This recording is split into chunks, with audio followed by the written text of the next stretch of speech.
So, lagi kayong makinig. Nandun tayo lahat sa Happy Morning Show.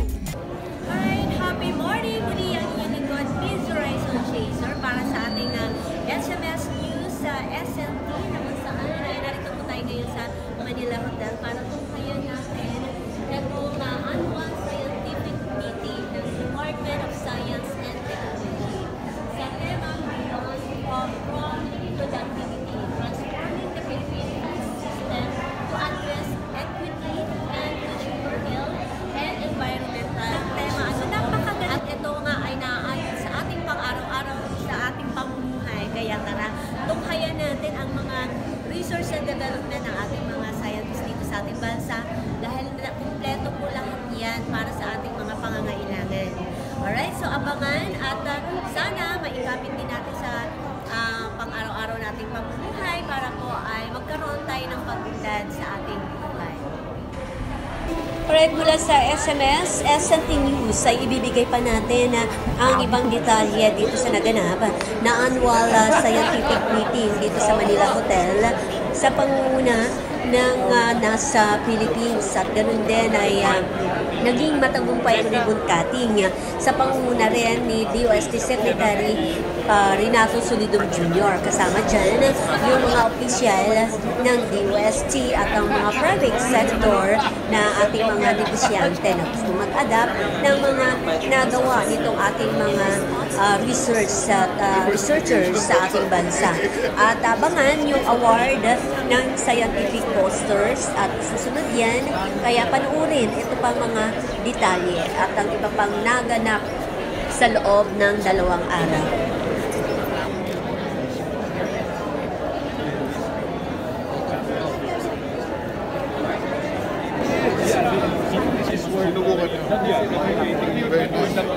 And we use our native itik pinas, no problem. Yung itik pinas kasi is a native animal program ng DOST, funded ng PICART but implemented by BAI ng BA. And the academy. And the academy. So aside from purifying the breed, pwede silang mag-tackle ng lessening the diet cost of feeds. Because feeds contribute 70% of the production cost. That's why if you want to address the nutrition economic benefit. Tao lang yan. Kain tayo ng kain tumataba pero hindi dapat tayo kumain marami. Parang ganun lang ibig sabihin. Jesus po!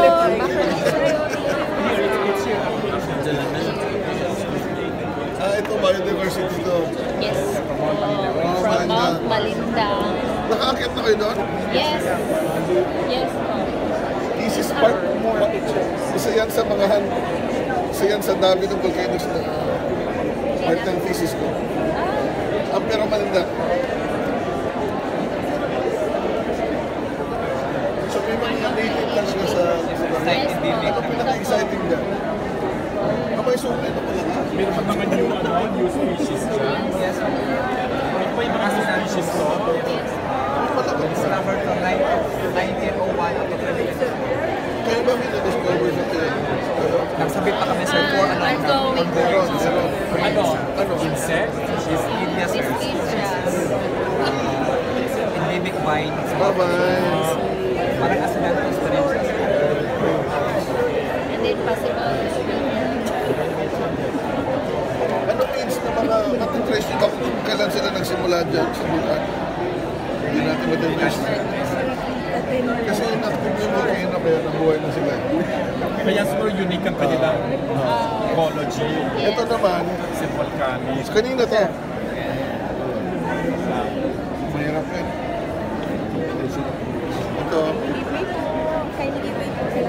Ito maganda to. Social forestry. Kahit importante na.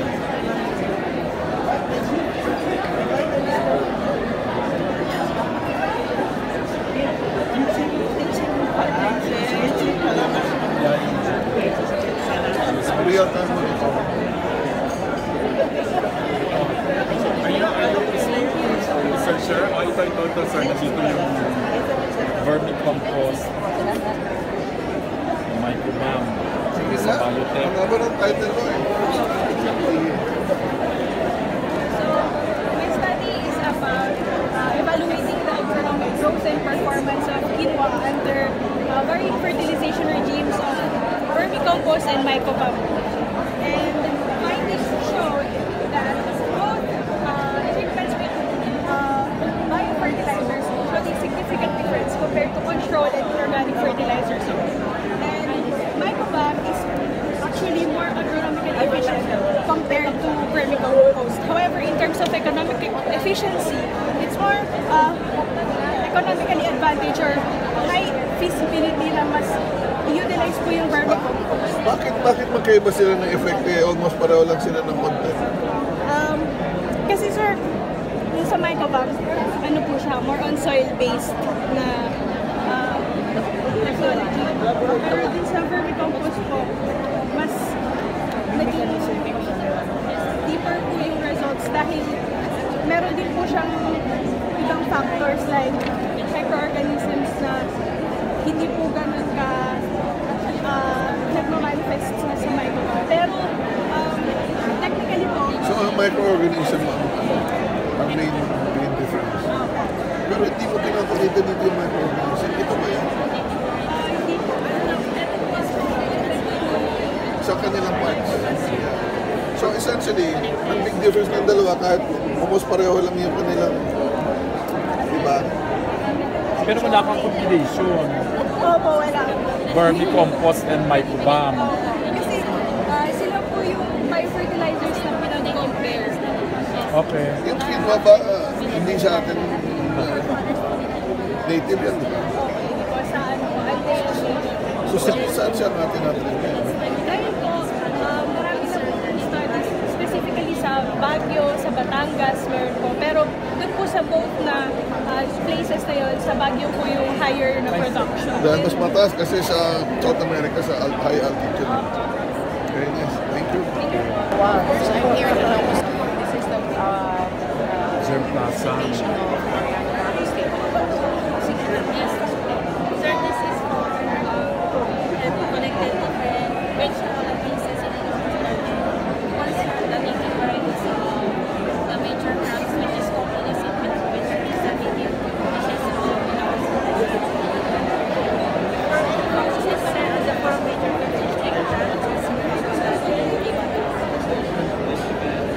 Naka-map out ba yan? Naka-GIS? Kasi kung native yan, kailangan mo rin makakita kung nasaan sila. Kung andyan yung monitor kung nawawala na ba sila. Well, that's a different project. Pero so you're characterizing this? Yes, sir. First, sir, we conducted surveys of the 8,000 kilometers, sir, that we connected the planting materials, then we evaluate them and film for evaluation. Siguro ang iba dyan, unique to low cost, endemic. Yes. Okay, vegetables, plants. May seed bank ba yung mga yan? Yes. Saan? Sa Royal University. Sa inyo? Yes, in laboratories. Ito naman, spatial analysis of soil health. Saan yung may speaker? Kasi ito para mind out area. Kasi yung mind out area, usually either oversupply ng certain so, meron sila ito, staging and vertification.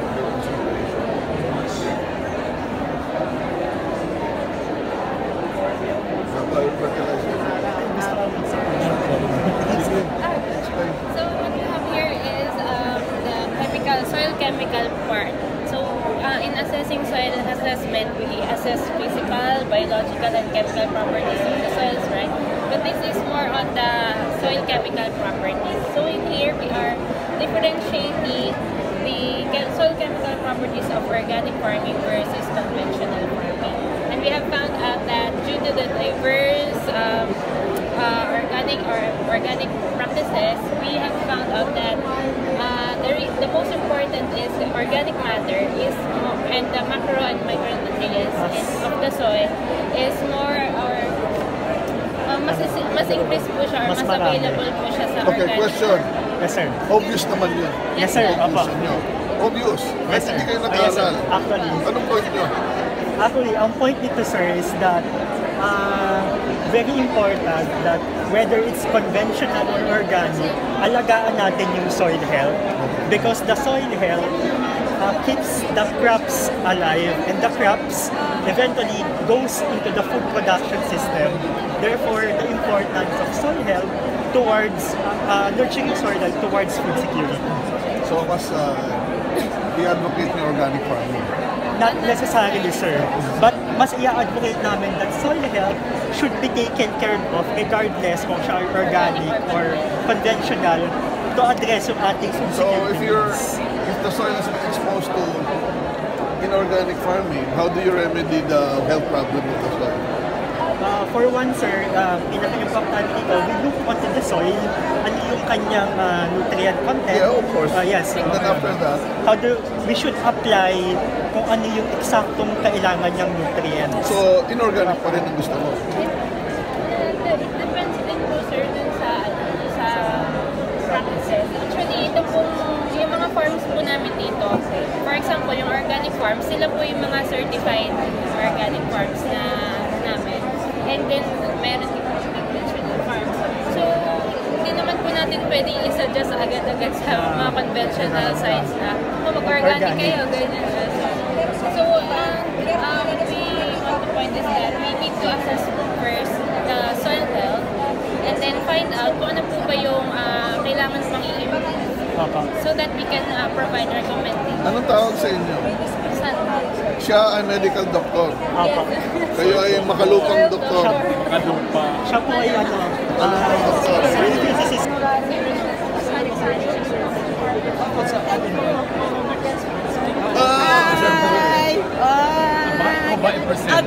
Kaya tumayos na kagad.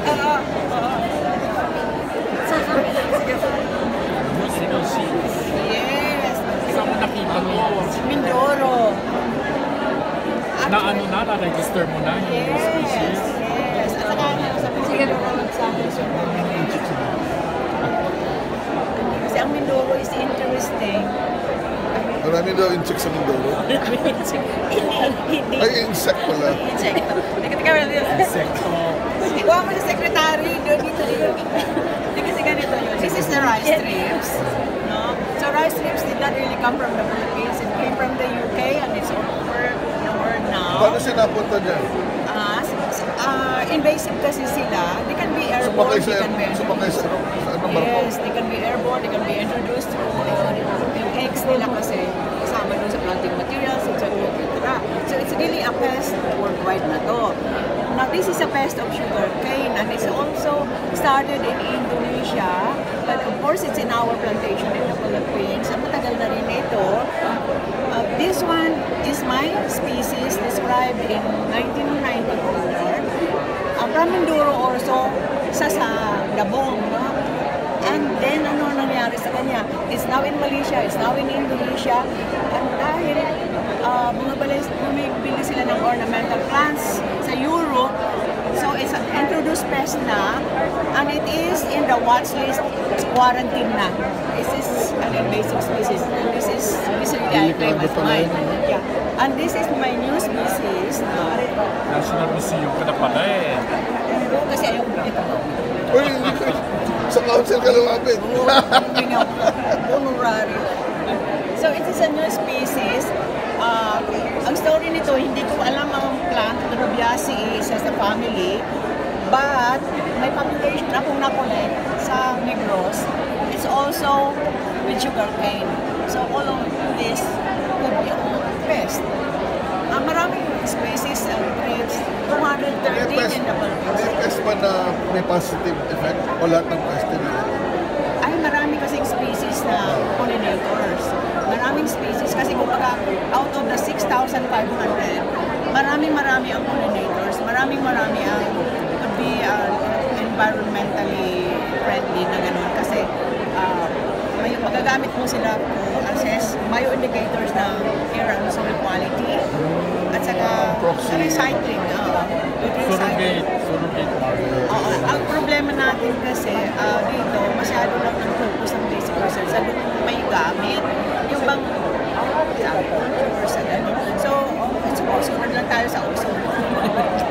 Hindi natin masyadong... Risk management po. Oo, kasi best management kasi ito. Kasi yun ang kailangan natin ngayon. Sino? Ikaw naman? Yes. Vaccine. Parang gusto ko to. Parang ano to. Sorry, Bill. Pinapa. Please. Sige po. So, hello po. I'm Lauren from DOST IDEA. And this is my study, Hitting Two Pathogens with One Stone. Computational multi-epitope-based design for multivalent vaccine against co-infecting pathogens right. So, ASFV and PCV2 are two economically significant viruses causing high rates of pig mortality and large-scale losses to global pork production. Co-infection of ASFV and PCV2 has been reported in various countries in Asia and Africa, and both viruses have been reported in the Philippines in the following provinces. So as you can see, almost every province has been affected. So it's a large threat to the Philippine food system. So although there are already commercially available vaccines for both viruses, these come with some disadvantages such as the potential reversion to virulence and the lack of cross-protective immunity across different strains and genotypes. This is why our team aimed to design a subunit vaccine that addresses these disadvantages and simultaneously targets both viruses at the same time. So, kailan nyo mag-develop po? So we're proposing the next phase pa of our study, which will be the synthesis. So for now, this is the phase 1, which is the Kasi in silico. mag-launch ng DA ng TIBA, yung swine flu vaccine. Pero hindi pa naman. Ito multivalent. You're combining it with... Tested dyan. Hindi, pero ang timetable niya, kunyari naging successful. Ang timetable niya. I would say so if it would have to undergo yung trials muna po. So maybe an estimate is 5 to 10 years, hopefully less than 10. Sagal pa. Yes. Pero anyway, just continue kasi malay mo, may iba pang sumulpot na viruses.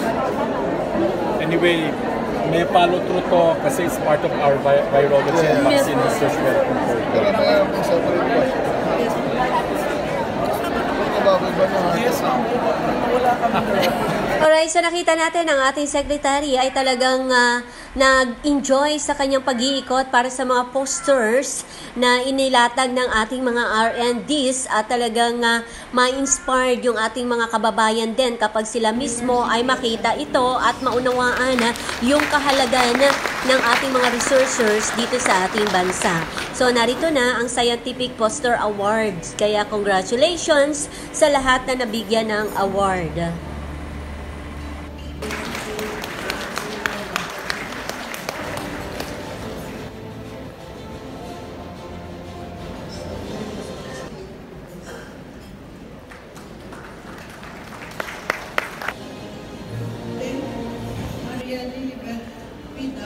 Engineer Rosemary G. Garcia and Dr. Mario B. Capanza.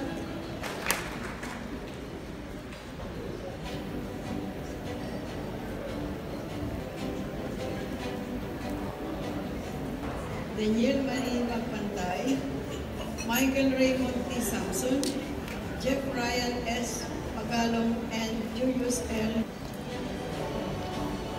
Sciences, University of Santo Tomas, Department of Chemistry, College of Science, the University of Santo Tomas. Papers authored by Orsion Cola, Angelo Dulas, Winnie Pineira, and Maylene Sacro.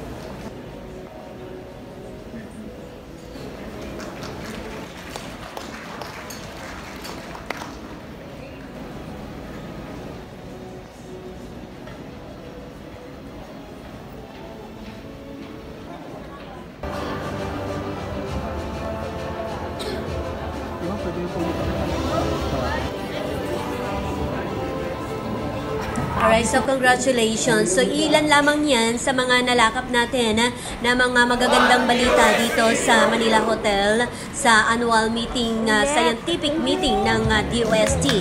Kaya patuloy lang sumubaybay, mag-like and subscribe at paki-share para po ay maka-update tayo sa Happy Morning Show.